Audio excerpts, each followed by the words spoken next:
जेव्हा ही कार पुण्यातल्या रस्त्यांवरून फिरेल तेव्हा पुण्याचे रस्ते सुरक्षित असतील।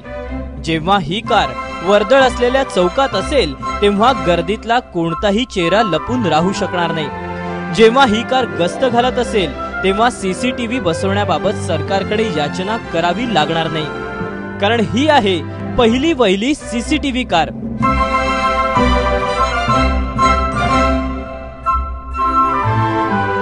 या कारचे निर्माते अयूब खान पठाण यांचा दावा आहे की जगातली अशी ही पहिलीच कार आहे। काहीही म्हणा, ही कार आहे अफलातून।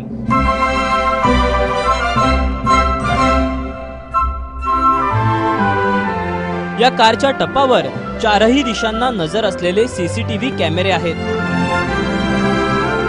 ते एका बॅटरीवर चालतात, जी बॅटरी सोलर पॅनलने चार्ज होते आणि गाडीत ड्रायव्हर सीट समोर असलेल्या डिजिटल मिरर मध्ये तुम्हाला या प्रत्येक कॅमेऱ्यातून घेतलेली दृश्य दिसतात। सीसीटीव्ही कॅमेरे बसवण्यावरून सुरू असलेली टीका, डॉक्टर दाभोळकरांच्या हत्येनंतर मिळालेलं अस्पष्ट सीसीटीव्ही फुटेज यामुळे व्यथित झालेल्या पठाण यांनी ही कार बनवली।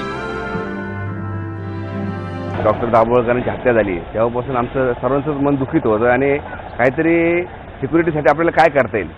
आणि परत बलात्कार होतात, साखळी चोर होतात, गुन्हेगारी वाढलेली भरपूर, दहशतवादी बॉम्ब लोक ठेवतात। आता ही आपली गाडी म्हणून त्या विषयी कल्पना अशी केली आपण आपल्या शेजारी कोणी पिशवीत बॉम्ब वगैरे ठेवला काय ठेवला तर ते आपल्याला अलर्ट होण्यासाठी आपण नागरिकांनीच अलर्ट होणार याच्या हिशोबाने आपण ते बनवले। मोठमोठ्या सभांमध्ये कार्यक्रमांमध्ये ही कार नुसती उभी करून ठेवली तरीही गर्दीवर लक्ष ठेवता येईल।